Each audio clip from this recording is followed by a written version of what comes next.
Well, here we go. I was on my way to do a little work over at my buddy's house the other day, and my work van gave out on me. Me and my Chevy van we're not playing real good together right now, I guess you say. It's a drag. I had this happen before. I rebuilt that carburetor about a year ago, and I got some junk in it. It flooded out, and I took the air horn off of it, checked it out, and there was a piece of junk between the needle valve and its seat, like I suspected, and I'm having the same problem. But here's what I'm suspicious of. When I rebuild it, this carburetor sit a while, and there's a passage that runs from here across to fill this float bowl on this side. I'm thinking that when I soak this thing, I let it soak for like 18 hours probably. Every bit of that, I'd say. I'm thinking that there was some stuff in that passage that didn't get cleared out. It just got loosened up. And I guess that's one of the dangers if a carb's really corroded. When you do the work, it's one of those things. I'm not saying I'm right about that. That's just a suspicion, because the first time it happened, I thought, well, that's not good, because I had a new fuel filter on it. So it didn't come from that end of things. So I'm gonna take it back apart and see if we've got the same thing happening again. I'm gonna try to.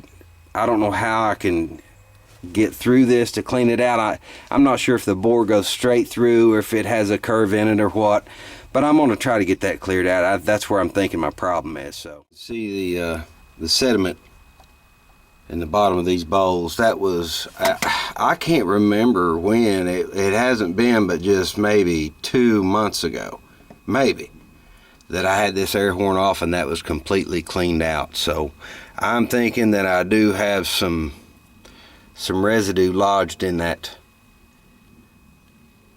casting that connects those bowls together. So I'm gonna go, let's go take the floats off the air horn and have a look at the needle valve seats and so on and so forth.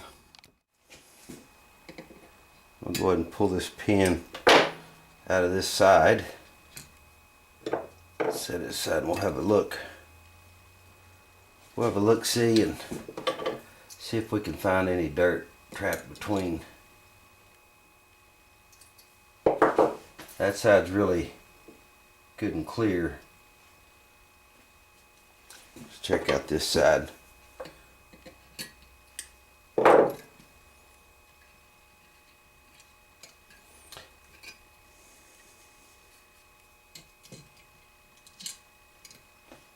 There it is. Okay, let me get the light and I'll show you what we've got. Don't know if you can see it or not. Is it showing on that camera? I just can't tell through this viewfinder if you're able to see what's in there. It is I'm not sure what it is. It's the same kind of look. It looks the same as the crap that was in there before. Let me see if I can get a pick and get it out of there. This pick has a little barb on the end out here. I'm gonna see if I can reach in here and get this piece of whatever it is. I just moved it around that time. I didn't pull it out. There it is. If I can just get it all the way up out of there. I'm gonna have to really dig around in this. I've got some brushes, some long brushes used for cleaning out bores of things. I'm gonna clean that bore, or whatever you want to call it, the casting that feeds the gas from this side over to this side, and it is straight. I wasn't sure, couldn't recall, but I've got that little piece out of there. See if I can get that on a. It's the same stuff that I got out last time. I don't know if you can see that or not. There we go. I'd get to the back of the camera here. That's it. That's what caused it to flood out last time, whatever that is. And it's not really hard necessarily, but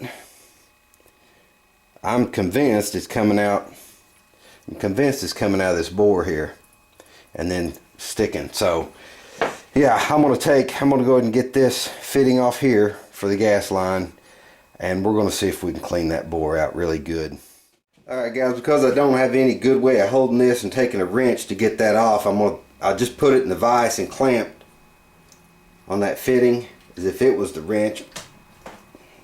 There we go. Now it's free. I didn't want to disturb anything else. I didn't want to tear up my gasket or bend these metering rods or anything. I should just go ahead and take those out.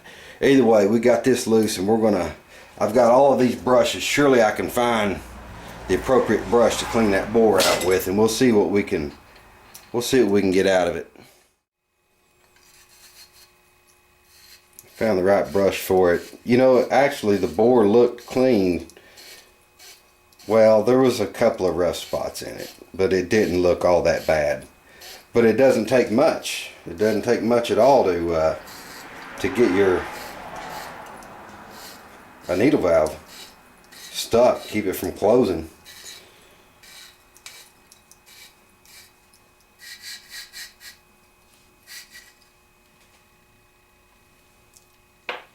See if anything's,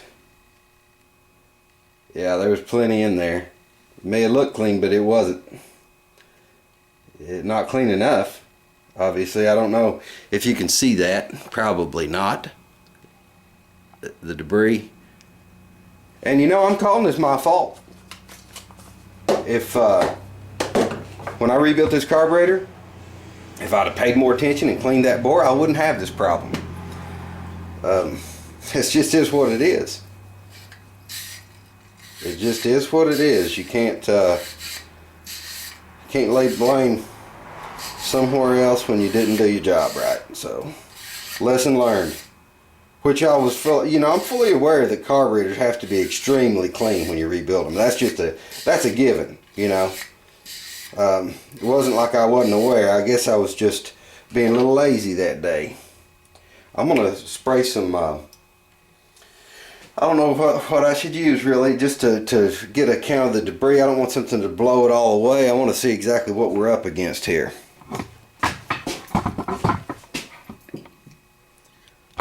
Maybe. Okay, I'm just going to try just a little solvent and see what we get out of here.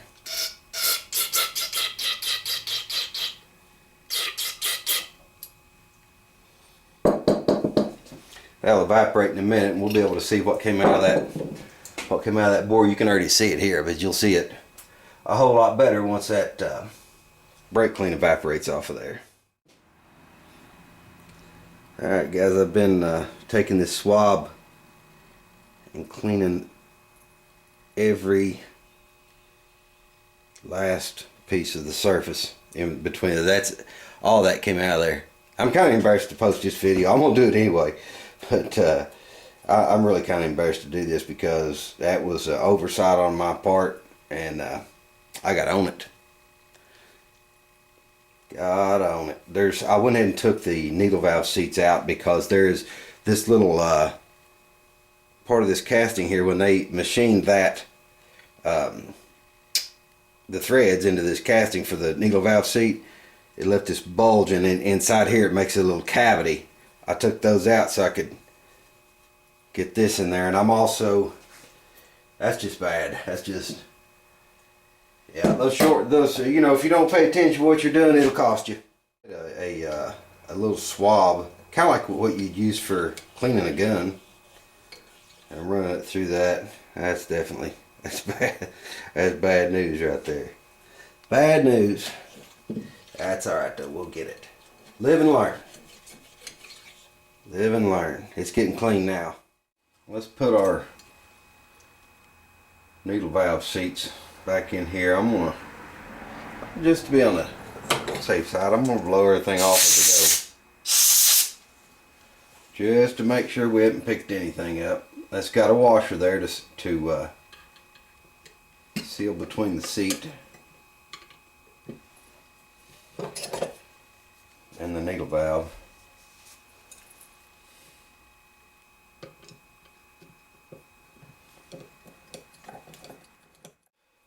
Alright, I'm going to start assembling the float assembly, and we're going to check our float height. The last time I had this apart, I did not check my float height, so I want to do that. Should I have? Yes, I should have. Yes, I should have, but I didn't. It's one of those things, you know, sometimes guys, you get in a hurry and you do things you know better than to do, and that's exactly what I did. That's exactly what I did. I did some things that I knew better than to do. If I'd been paying attention to the situation, I'd have understood that there was junk getting between that needle valve and its seat that shouldn't have been there. But I was in a hurry and I did some things I just shouldn't have done. Okay. Not in there yet. Let me see if I can guide that thing. There we go. Alright.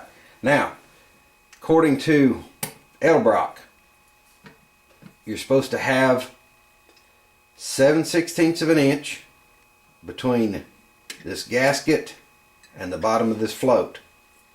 And when it's hanging down this way, which we'd have to turn it over, it should be between 5/16 and 1 inch. So we're going to check. We're going to check this way. Let me get I think I brought my drill bit over here. Yeah. I'm just going to double check. Pretty certain this is the 7/16 drill bit. Take my caliper. Okay. We just measure that.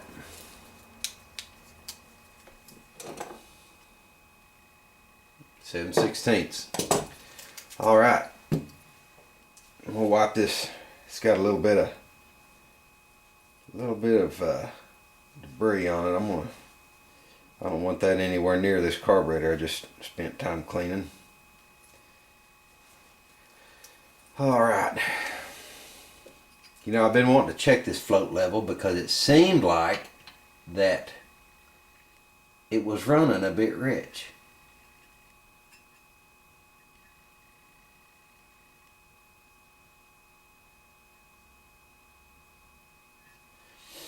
And it said to do that on this front edge.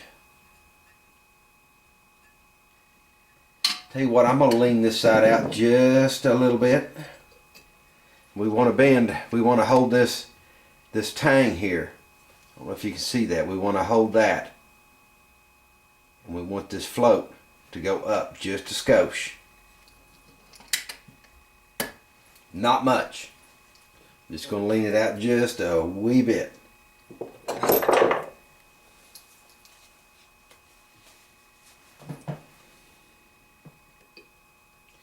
We don't want to put any kind of pressure on our, no pressure at all. Looks like I might have went a bit too much on we don't want to put pressure on that needle valve. I might have went a skosh too far. I'm not sure. No.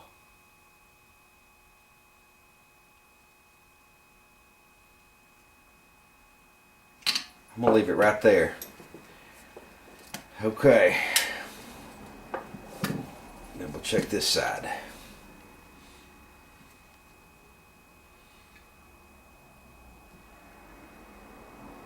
I'm gonna lean it out just a bit as well.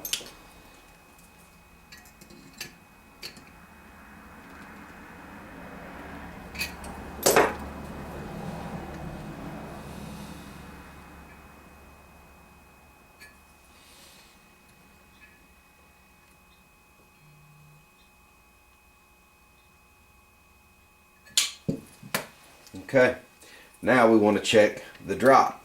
Be careful when you do this. We want 5/16 to 1 inch. from that gasket surface to the leading edge of that float, and that one is good. Now that one, I need to raise this side just a bit on that back float back there. That's more like 1 1/8 inches. So now what I want to do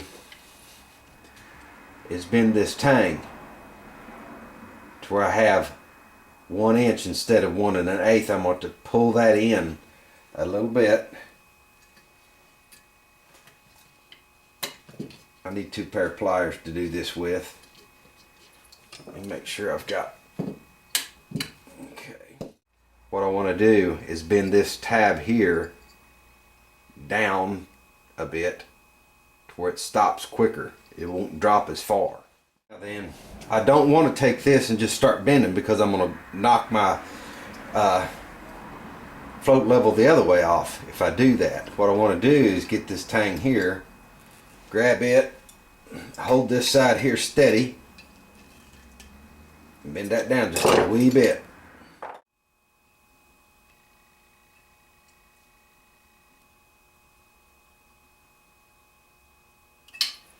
That's still good that way. Oh, that's good.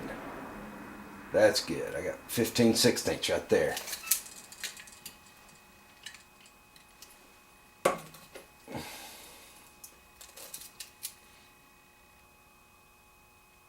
Yeah, that's good.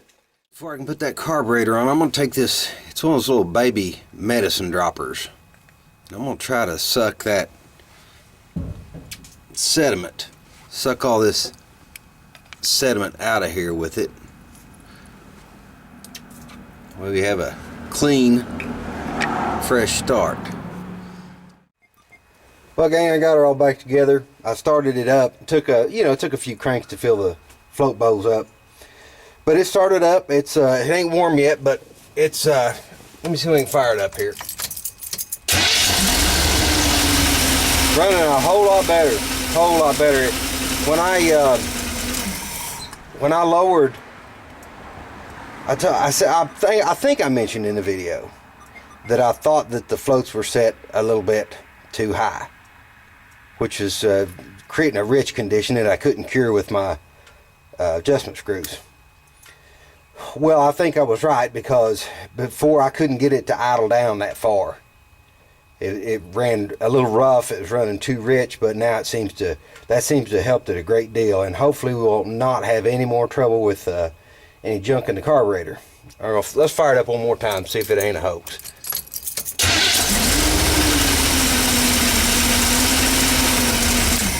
Thought it might jinx me and not fire up, but yeah, everything's cool. I'm pretty happy with it.